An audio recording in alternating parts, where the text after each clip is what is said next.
Hello, folks. This is Fergus Hodgson, Director of Econ Americas, and this is our monthly podcast. We have a special episode today. I'm, more than pleased to have my longtime colleague, Paz Gómez, and we're going to discuss the release of her book, which just came out this month. This is January 2026. So let me just introduce her briefly. The book is When Crypto Makes Sense. So if you're looking for a sober perspective on what cryptocurrencies are and are not, and when they make sense in terms of application, this is the place to be. And Paz is the expert to go to. So Paz Gómez is based in Ecuador. She is the co-founder of her own classical liberal think tank, Libre Razón. Previously, she co-authored with me Financial Sovereignty for Canadians, and she holds a master's degree in blockchain and cryptocurrency from the University of Nicosia in Cyprus.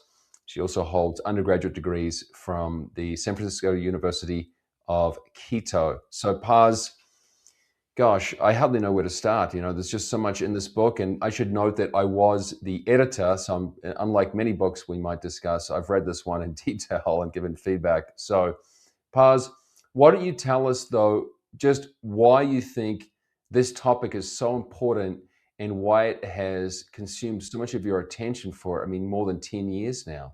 Hi, Fergus. Thanks for having me here. I believe that there are plenty of information around the web about crypto, about Bitcoin investing, but there are also very important and successful stories regarding how crypto has provided liberty in some way or another in different countries and to different people. And I believe that also capturing that and transmitting that to the people is important because I am a liberty advocate, and I also have been studying crypto, as you said. And what I believe is that here there are real use cases, and basically behind currency and behind any business initiative, right? You need real use cases to make them valuable, and that is what we find here, basically. Yeah. So what Paz is getting at is that, and this is one of the reasons why I really wanted to see this book go live. It is When Crypto Makes Sense, a guide to use cases for liberty. It's available on Amazon. It is also available for purchase, or just anyone who subscribes to the Econ Americas Substack, our newsletter. And also, if you are a founding member, we'll send you a print edition, assuming you're somewhere that we can get, mail to, But so what Paz is getting at is that there's a great deal of hyperbole here. And she wanted to focus in on actual, practical, successful uses of the cryptocurrency, not exaggeration, not smoke and mirrors, not quick get rich quick schemes. So that, to me, is the real value here. How to utilize cryptocurrencies right now and look at the use cases that have already been applied. So now you have noted 3 chief use cases. Do you want to clarify those for the listeners? In the book, I discuss first how to circumvent capital controls or currency controls. The second is for cross border payments, either remittances, but also international trade. The third one is related with the tokenization and the expansion of investing, considering that you can first democratize in a way the investments, like giving access to more people, and also fractioning it, so you can buy a portion of a real estate investment from the United States being in other countries. So those are the three cases. Yeah, and actually, I should add to that, and another use case was circumventing censorship. Now, is that another chapter in the book? These are four use cases, and that one is another. Yeah. Yeah, and I literally had a chat with a Venezuelan yesterday, an old friend, a man I respect greatly, who is looking to go back to Venezuela and work on various real estate projects in the redevelopment of the country. And he mentioned the prospect of these decentralized or DeFi solutions to broadening, let's say, the crowdsourcing the investment, which to me is amazing because it promises a much swifter and more direct route to getting the capital to where it's needed, right? A better allocation of resources outside of the conventional US stock market. So I'm just intrigued by this, and I hope we can have him on the show in the future, actually. So now, Paz, in Ecuador, there was an attempted digital currency from the central government, from Quito, where you are. Now, why did that not work, and why have, let's say, private currencies worked to let's say overcome, like I said, those three cases: censorship, current capital controls, transfers, and DeFi. So why have state currencies, or what you call them, CBDCs, central bank digital currencies, why have they failed? The case of Ecuador is a very good example because here Ecuador is a dollarized economy. We adopted the dollar like 20 years or more ago, and people actually believe in the dollar. Of course, this removes the capacity from the central government to issue monetary policy and to create and to print money, basically. So the government that was under Rafael Correa created this e-money, the electronic money that was basically from the state, and basically just a few people adopted it, and many created the central bank wallets just to withdraw the $10 that the The government bonus. was yeah was giving like incentive, and then they Yeah. never use it again. Actually, this became a private bank infrastructure that is now used for digital payments. And what this shows is that for a currency to work, it needs confidence from the people. And we can also see that in the crypto world, where the cryptocurrencies that have become more popular are the ones that receive more confidence from different things, right? For instance, when we talk about these four use cases that I discuss in the book, what you see is that actually people see value in these cryptocurrencies for providing them more, not only liberty, but the capacity to better manage and hold money than their own currencies, or that they can do even more things that they can do with their own currencies. So there is when a lot of people go into the train of the cryptocurrency world with these cases, and start using it, for instance, in different spaces like Venezuela, with the restrictive economy that has been there. Argentina was the same, and we have different examples in the region and also beyond the region. Cryptocurrencies have been adopted in, let's say, the most failing states, where they're the most authoritarian or restrictive regimes. Obviously, Argentina has incredible protectionism, incredible. I mean, really deep protectionism. So everything gets stuck at the border, and it's hard to get things in and out. And there's a huge black market. Also, in places like Venezuela, yes, the actual currency, the bolivar, I mean, I guess it's still in existence, but there's basically zero confidence in it. And I would not be surprised if Venezuela even formally dollarizes in short order.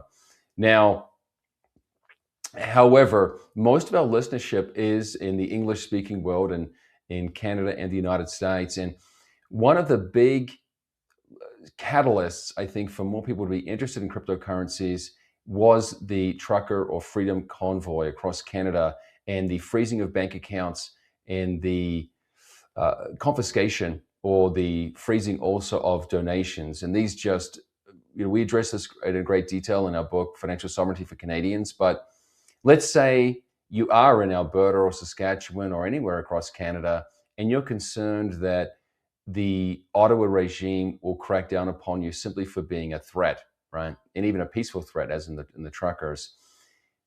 What do you say to people? Now, I know that you have a chapter specifically addressing this, but because there are many facets, there's not only the currency you use that might be more private, such as Monero, but then there's also how to get away from the big exchanges, which could be targeted by regulators. So, do you want to clarify how you'd go about getting started if you want to address this topic or address this challenge? it is important to get and understand a little bit. I don't mean you have to get with all the technical details of blockchain and cryptocurrency, but getting familiarized and get to use what is called non-custodial wallets and non-custodial tools is very important if the feature that you want to take advantage of cryptocurrencies are privacy and financial sovereignty.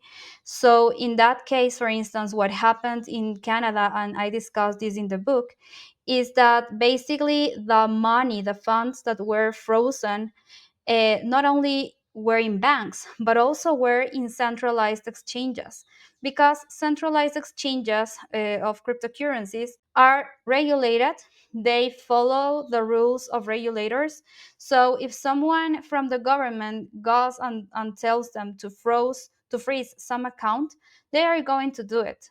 And the red tape behind can leave you without the money forever, because there is AML and KYC, like basically anti-money laundering and know your customer policies that they have to follow. And this is basically following the same as the traditional system. In the crypto ecosystem, you will have non-custodial wallets that are basically cryptographic key addresses that you will just be the one having them. So if you lose them, you will lose your money. But if you save them, and if you save them well, you are going to be the only owner and the only custodian of that money.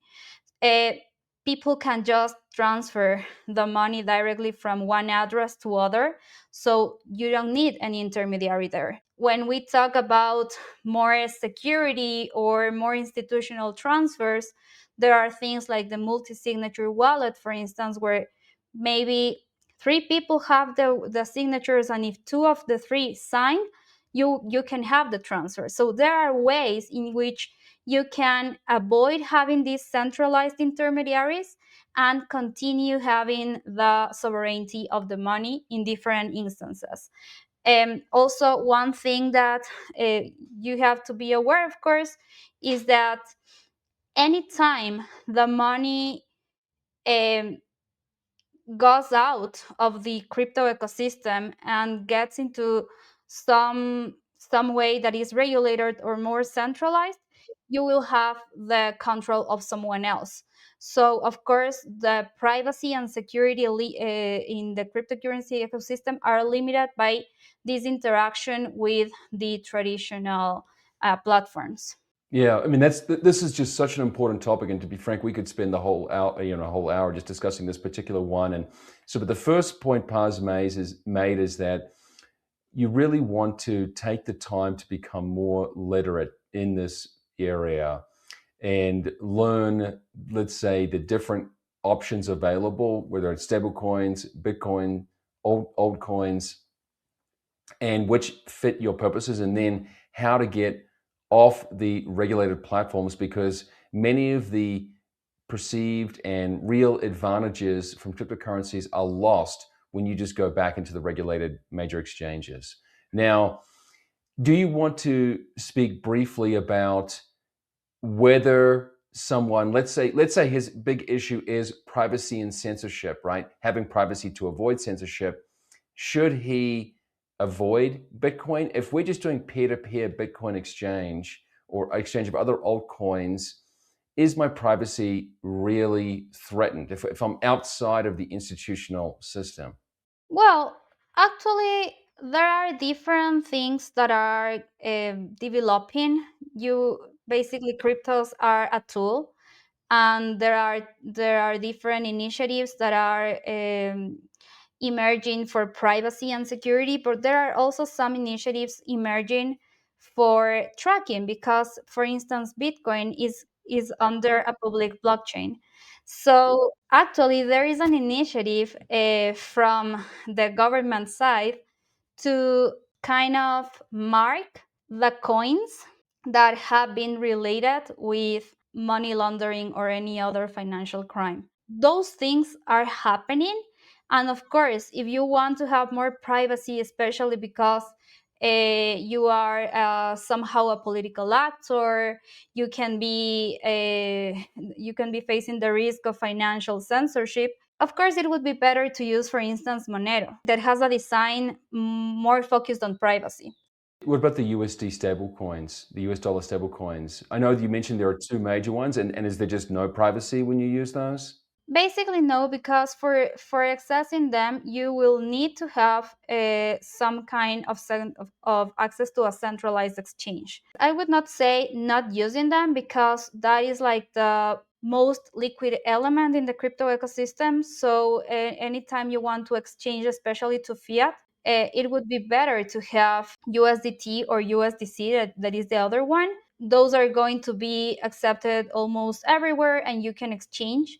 But of course, another tool is peer to peer exchanges, where basically you just put your offer there and someone can claim for that offer, and you can uh, get to an agreement on how to do those transfers without getting with a centralized exchange. I don't mean that Bitcoin is a bad coin.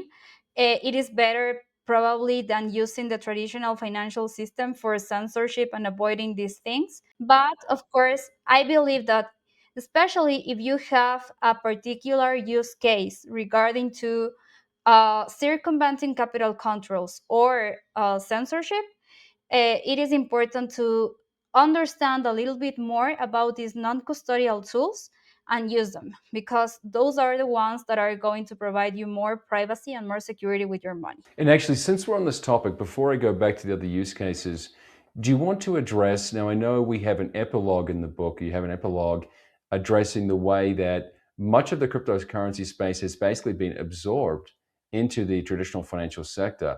It's almost like the old Tea Party movement from more than a decade ago became absorbed into the Republican Party and then taken over by big donors. But so, what exactly is this debate that has gone on about the, let's say, lower disruptiveness within cryptocurrencies, and how the US federal government might actually be embracing stablecoins now? So what is this debate, and do cryptocurrencies still serve a disruptive force for individual freedom?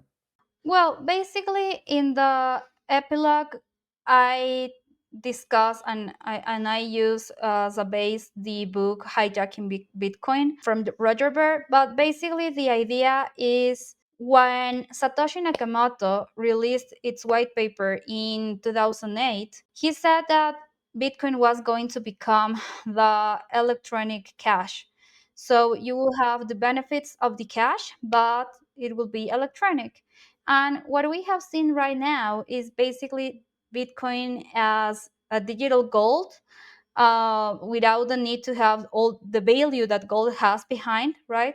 Bitcoin per se is not working as electronic cash, because it is not convenient to transact for a coffee with Bitcoin, because of fees, because of the volatility, and different things. And of course, what has replaced in some way that utility are the stable coins. But stable coins are more regularized, are more traceable. The crypto ecosystem has become more mainstream. First, regulations, because only the actors that accept more risk are going to get on board in a system without regulations. So now that you have, for instance, corporate investors in Bitcoin, it is because there is a regulated ecosystem behind. Then you have the combination with mainstream platforms. So there you have, for instance, PayPal, that now is offers services related with crypto, and then you have different neobanks that have adopted things. So yes, we see a different panorama and a different scenario of what we have imagined when the libertarians and the people that favors identity sovereignty, for instance, in the internet, were the fans of Bitcoin in that moment. So as long as the crypto ecosystem gets more real use cases, it is going to have real value, and it is going to evolve in different things. Of course, we have seen during the last 2 decades a whole of innovations and disruptions in the financial system, but we see that the status quo remain in some way. For instance, central banks. Bitcoin was a threat for central banks, and now we see that central banks are developing their digital currencies. It's such an important topic, and especially it is relevant to your book because look, just being frank, I mean, I wrote the foreword to this book, and when let's say, it was around 2011, 2010 when I was first hearing about this, the dream at the time was that cryptocurrencies, specifically Bitcoin at the time, but we didn't know how many more cryptocurrencies were to come, would basically cause central banks to just dissolve away, that they would become almost irrelevant. And further, we thought that income taxes would become unenforceable. And maybe they will be, right? I'm not saying that I'm not ruling that out entirely. But as you said, at the current moment of time, that has not happened. And we are still struggling to really create this peer-to-peer agorist or parallel economy, right? So major organizations have not really adopted cryptocurrencies for use so much. But so we're still in early days in this reality. Further, as you note, some central banks and governments are basically adopting or creating their own cryptocurrencies, which would be the exact opposite of sovereignty, because you would hold your accounts with the central bank directly, which would be incredible. They wouldn't even have to mandate anything to banks because your account would be with the central bank. So these present an incredible threat. Now, these go together to some degree. International payments and circumventing capital controls. Do you want to just touch briefly upon why this use case is necessary and has been successful? Yes, I believe that especially transnational payments were one of the first use cases, and of course, uh, strengthened cryptocurrency in its beginnings. And it is because of fees, the speed, and also the easiness of doing them.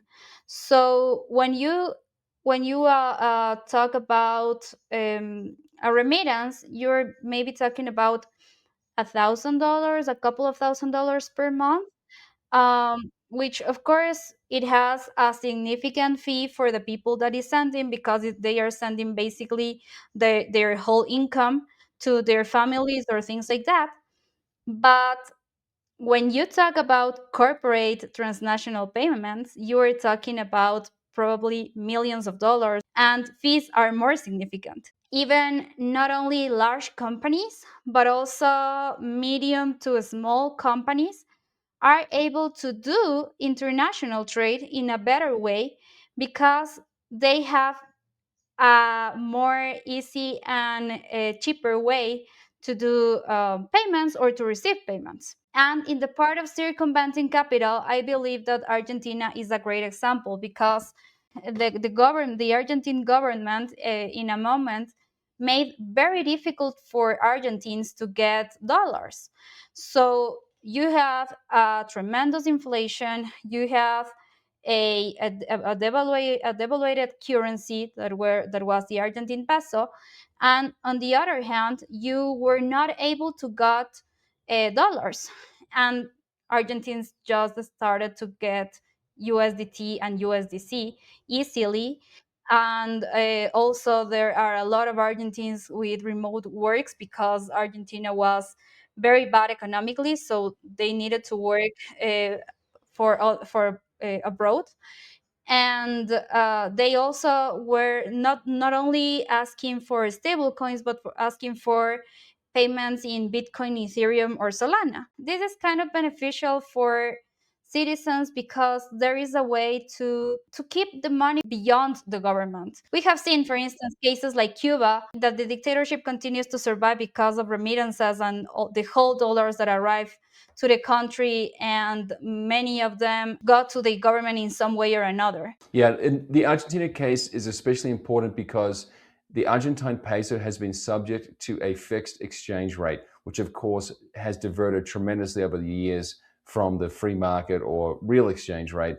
And this applies to many countries, not so much to Ecuador, of course, because you're dollarized. And even between Canada and the United States, there's a floating exchange rate, right? Now, it might be dirty floating in that there might be some meddling or intervention, but in general, it is floating. And then, but the big use case, in my opinion, for Canadians and Americans is to basically build this parallel economy beyond the hands of the state. Now, just as we wrap up, the book does have a substantial portion devoted to how you might go about building a cryptocurrency portfolio. And Paz and I have been very careful about this because we do not want to encourage any kind of excess optimism. And also because because I don't want to be liable for anyone claiming that I've given too much, let's say I've overpromised. Now, Paz, do you want to just clarify what sections do we have or do you have in the book about actual investing, right? People actually want to buy it to hold it, not to use it. So the first section is more explanatory, and that would be important for both, for the use cases for liberty and also for investing. And then the second section addresses investing, which I mainly divided into the pros of investing, the cons on investing, and how to invest. Also, I would say that in the use case of tokenization and DeFi, I also make it more practical or a little bit more direct to how to engage into this, especially with tokenization, where, for instance, I can mention some platforms to start with. Yeah, that's the challenge, that there's just so much to do in this space, and probably a smart way to go about it is to actually invest in the companies that are working in this space. Also, to invest in, yes, these DeFi, let's say, platforms, which is distinct from just holding the cryptocurrencies themselves, right? So, if there is a new, like I said, a real estate project in Venezuela that is being cut up for new investments, and if there's a way to get that without going through the conventional financial sector, that's amazing. That's great. We're cutting out many middlemen, many expenses there. So and I just want to say one other term which I think is relevant. If people want to take home one term, it is Gresham's law, and this explains a great deal of, in my opinion, what is happening in the cryptocurrency space, where people are holding the currencies they see as gaining in value, and spending the fiat currencies which are losing value. This is a very natural and rational thing to do. So that is, ironically, cryptocurrencies are almost a victim of their own success, in that because they're gaining in value, people don't want to spend them, right? Don't want to offload them. And this has created even more, let's say, speculation or holding. Now, the book is When Crypto Makes Sense, a guide to use cases for liberty. This is by Paz Gómez, available on Amazon. Further, if you'd like to read it in digital format, the chapters are available on the econamericas.substack.com website. So, Paz, are there any final thoughts just about this? I mean, I know I'm very proud of this project and really glad to see it live. And the cover prepared by Andres Sebastian Diaz was great also. So, any, let's say, elements of the book that maybe I've not touched upon that you think really, are worth mentioning? Well, no, I believe that we have addressed the whole idea of the book. I would say and emphasize on the fact that it is concise, and we have stayed as most practical as possible in order to make it a guide. And also in Econ Americas, we continue to cover the topic, and especially the the initiatives, the applications that can work. We are assessing them more in the Substack rather than in the book, because I have tried to make the book as much as neutral as possible in that sense, in order to to keep the information valuable over time. And because there are a lot of initiatives, some works and others not, that is available in the Econ Americas Substack, and we'll continue the discussion there. That's an important point to make, that this space is always moving. And the book, I think it came in the print edition to something like 68 pages. So really concise. This is not some airy-fairy philosophical exercise. We're really trying to address the real use cases. And as Paz noted, yes, so as these developments go on and we address the developments, she will be blogging or writing about this on the Econ Americas Substack. And we're very proud of that work. We're also engaging with broader media to contribute to the dialogue. You can also hire Paz for one-on-one support with this process. You can go to econamericas.com/consult, and you can get a half-hour session to chat with Paz about your personal challenges or how you might go about this. So I think that's a wonderful opportunity if you want to go beyond the book's advice, right? So Paz, I really admire you. I appreciate your work. It's a privilege to work with you. And I hope people gain plenty of insights both from this interview and from the book. Thanks so much to everyone for listening. If you have not already, follow us or give us a like here on YouTube and follow, and go to us on Substack, econamericas.substack.com. Thanks so much for your time. Cheers.